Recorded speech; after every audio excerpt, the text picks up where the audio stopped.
September 1939. The German foe begins its ruthless march of conquest and sets the stage for World War II. Poland's 34 million inhabitants, crushed, scattered, and enslaved. Tens of thousands of square miles of territory shrink before the movement of lightning-armored columns. Poland and the world learn the meaning of a grim new word, blitzkrieg. Here is shown the initiation of that phase of modern warfare. These pictures of the preparation for attack and later the actual combat were all made by German frontline cameramen. Therefore, they stress Nazi superiority. Success is unimpeded as Hitler's divisions move against outnumbered Polish defenders. Later, on other world battlefronts, the Allies are to destroy the myth of the invincibility of the Nazi armies. But this is Hitler at the peak of his armed might, and the record of a nation overrun in just days is of military as well as historical importance.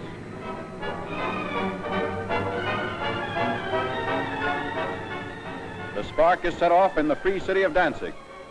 Nazi secret agents had long plotted the revolt against law and order. Germany called it liberation.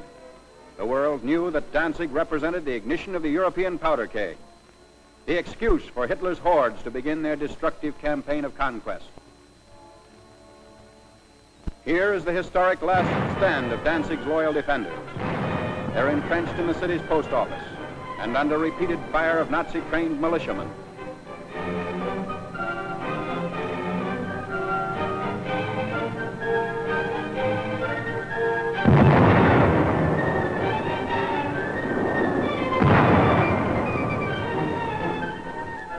Taking cover behind an advancing tank, the attackers move in. Gasoline is sprayed on the building, and its doom is sealed.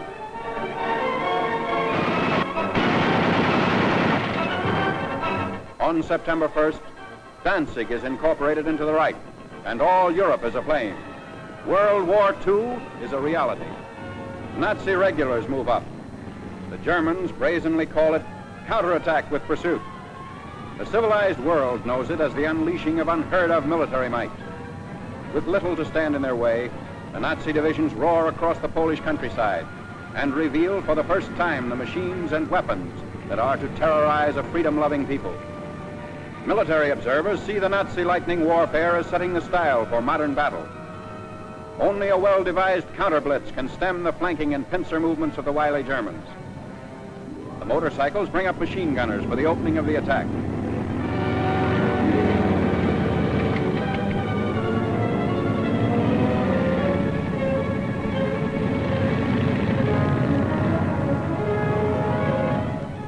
Camouflage is used to best advantage.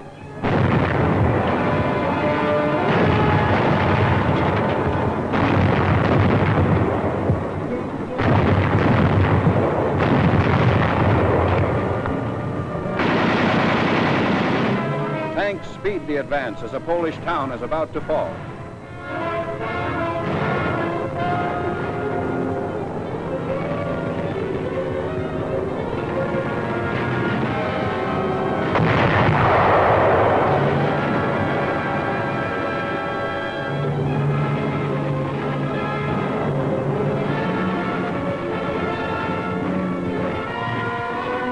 Before the day is out, the Nazis have occupied the town, which is still burning and in complete ruins.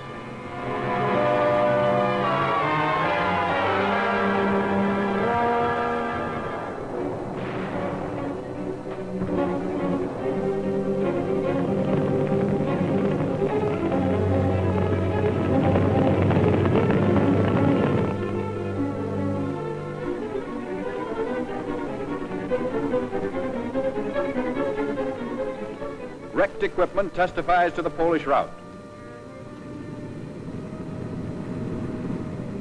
There's no halt in the wrecked town.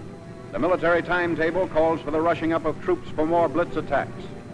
The German strategy is to isolate Polish forces as quickly as possible. So the Nazi columns move according to prearranged schedule. 30 to 37 miles per day is the German claim.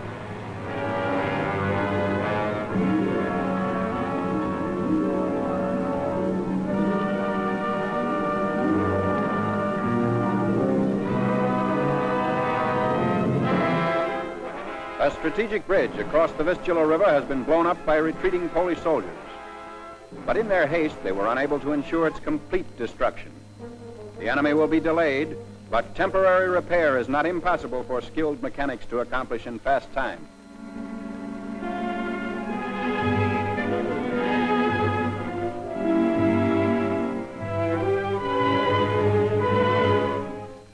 A German sapper detachment sent ahead of the fighting unit goes to work. These men are trained to construct emergency roads as well as bridges.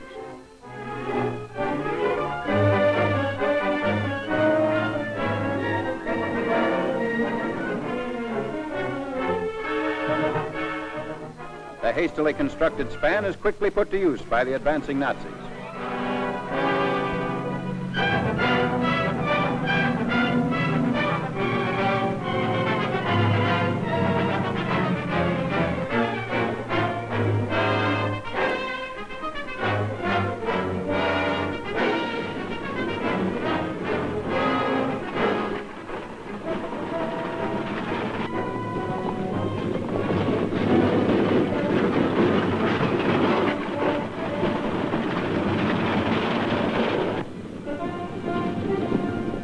Many units don't even wait for the repairs.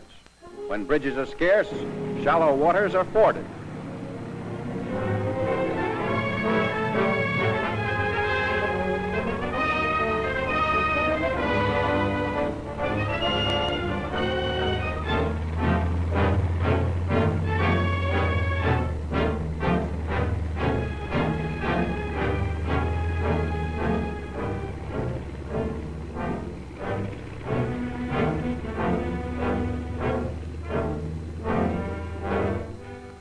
The blitz-minded German generals even defy fatigue.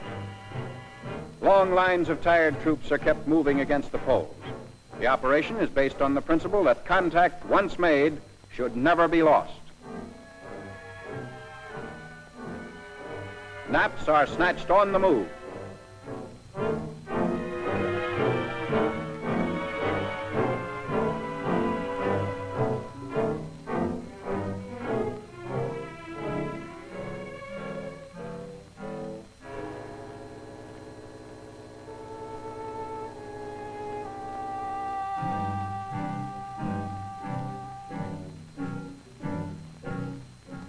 Complete halt comes only during the lull between battle movements.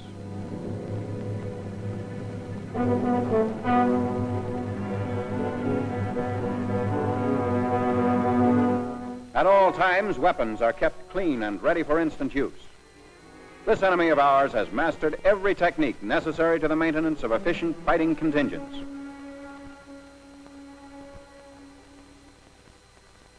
The Polish harbor of Gdynia. For the defense of this vital seaport, the Poles have sunk ships to block the entrance of German warships.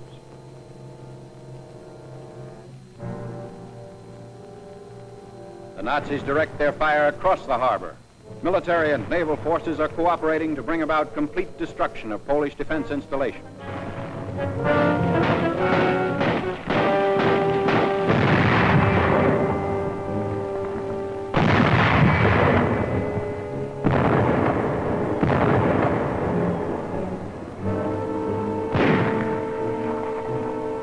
After a thorough bombardment, the outnumbered garrison of Gdynia surrenders.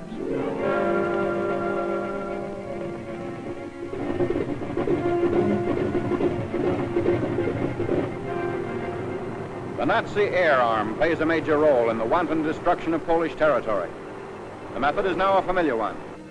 First reconnaissance planes go aloft to secure valuable photographic data. The aerial pictures will show the movement and position of Polish troops, and also the undefended sectors that will supply easy targets for Nazi bombs.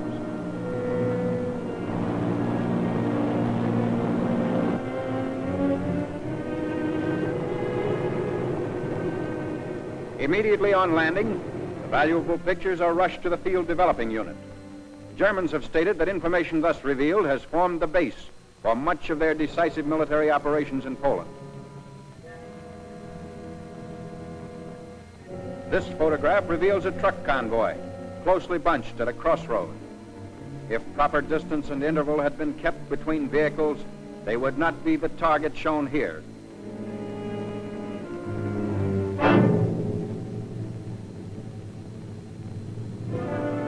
Ground and Air Force raids are worked out with greater unity through the use of the aerial photographs.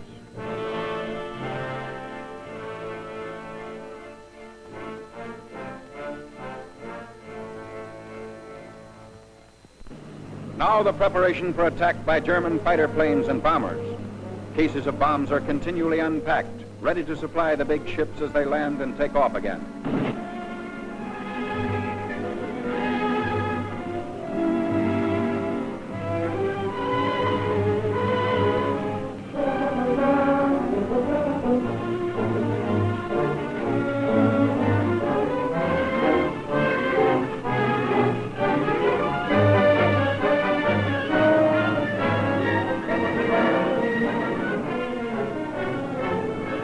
Wave after wave of destructive aircraft leaves the field. They are assigned to swarm ahead of the land armies and destroy complete fortifications, batteries, marching troops, railway junctions, and important highway links.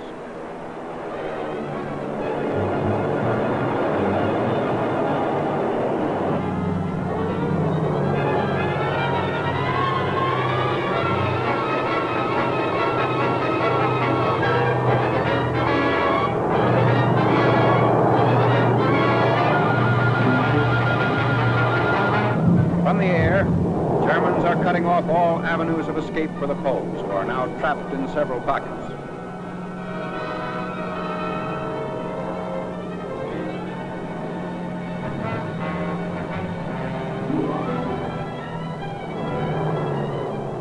A Stuka dive bomber attacks an important railway junction. He swoops down thousands of feet before releasing his bombs.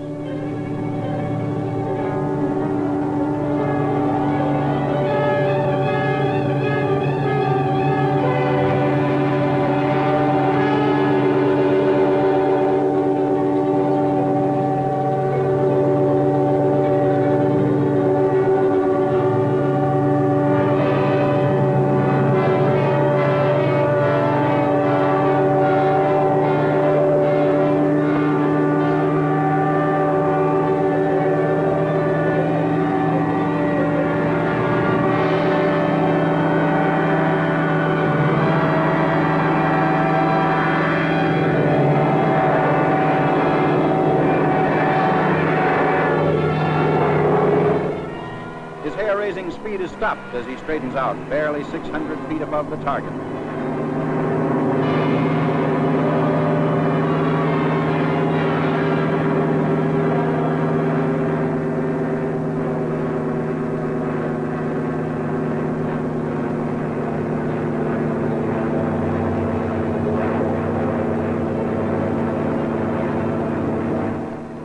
The Polish anti-aircraft fire is not sufficient to hold off this winged enemy. An awful panorama of ruin spreads out below. Bridges and communications have been destroyed. The railroad at this point has been rendered useless.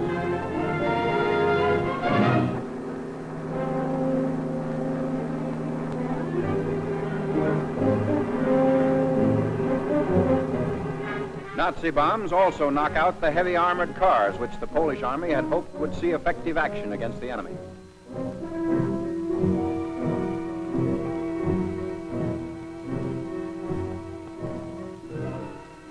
The siege of Warsaw.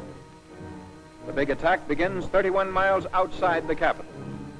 Shells are dropped into Warsaw without let-up as day by day the Nazis forge a tighter ring of steel around the almost helpless city.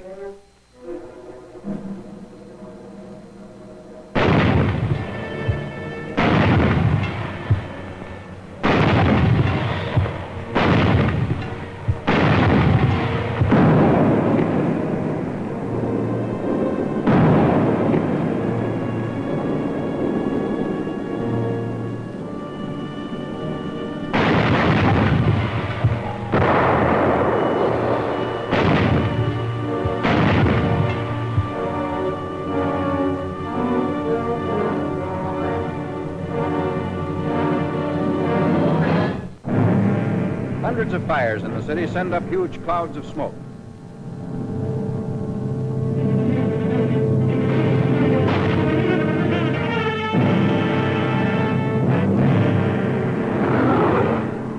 Warsaw is lost. The vicious Nazi attack has left the city in ruins. The Blitzkrieg has won the first round. In less than 30 days, Poland has fallen. Warsaw's final surrender comes on September 27th.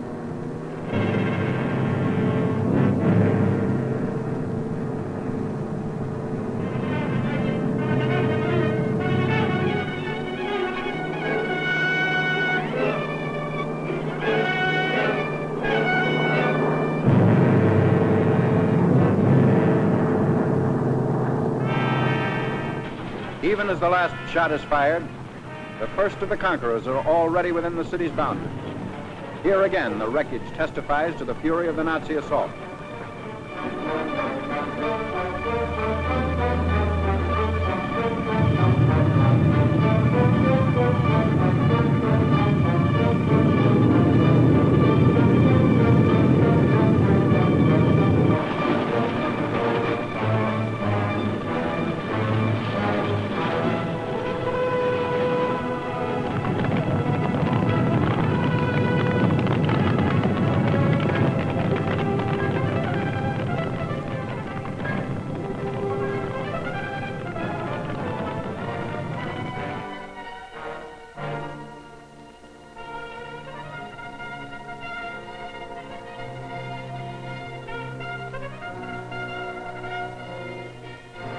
The occupation of Warsaw by the enemy is now complete. The Poles have fought bravely against this foe, but were overwhelmed by the sheer superiority of numbers and fighting equipment. Polish defenders come up to surrender their arms. Germans claim sizable quantities of guns and ammunition taken throughout the country. There was no time for the Poles to destroy their weapons. So quickly did the Nazis move in and dominate each position.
Polish prisoners in long lines. 500,000 is the estimated total figure.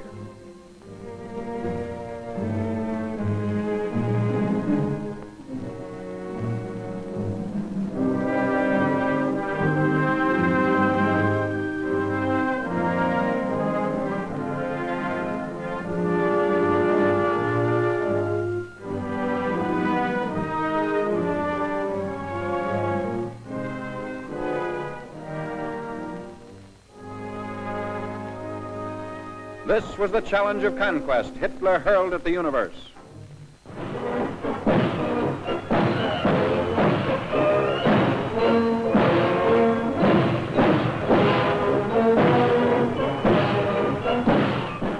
Arrogant, well-trained, the Nazis marched through Warsaw's streets. The world was permitted to view this display of military pomp and expected to bow before Germany's might. But the events of years following Poland's setback were to tell another story. The Allies are fighting to prove that these goose-stepping legions are not supermen, that the events of September 1939 shall never happen again.